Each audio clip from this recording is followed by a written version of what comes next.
hiwain muna yung puso ng saging. Pagkatapos hiwain ay pakuluan.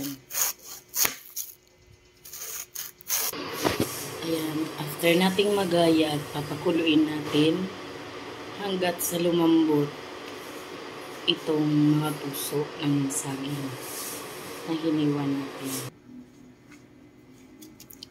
Ayan, ito na yung pinakulo nating puso. Napigaan na yan. At habang mainit pa, lagyan natin ng pampalasa. Optional lang to. Kung ayaw, pwedeng wala yan.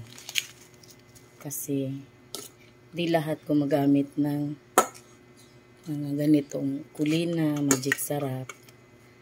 Hindi lahat ay welcome ito.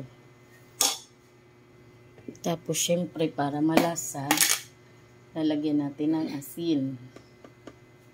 Yan, hindi ganun karaming asin.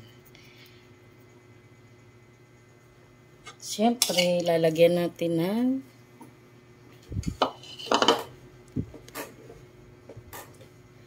ayan, siling green, saka maraming hiniwang puting sibuyas. Ayan. Tapos haluin natin. Ang tawag ko dito ay kinilaw na puso ng saging.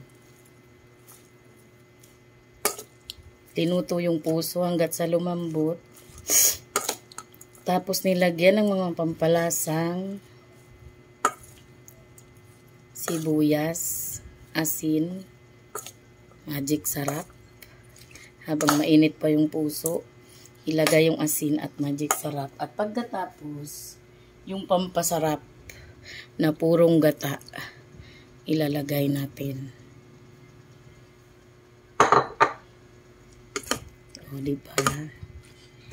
Yan, pwede kang maglagay ng luya.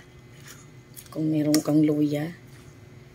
Di namin napaghandaan, wala kaming luya dito. Kaya, hindi na ito nalagyan ng luya. Anyway, di naman siya malansa kasi puso ng saging nga lang siya.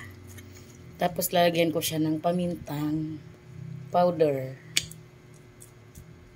Yan.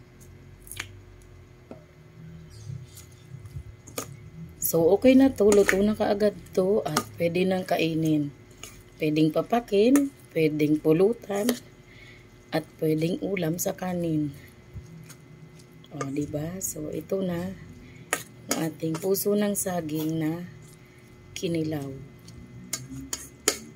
Lagyan ko nga pala yan ng 2 tablespoon na suka. Pero hindi ko na videohan yung paglagay. Luto na. Thank you so much.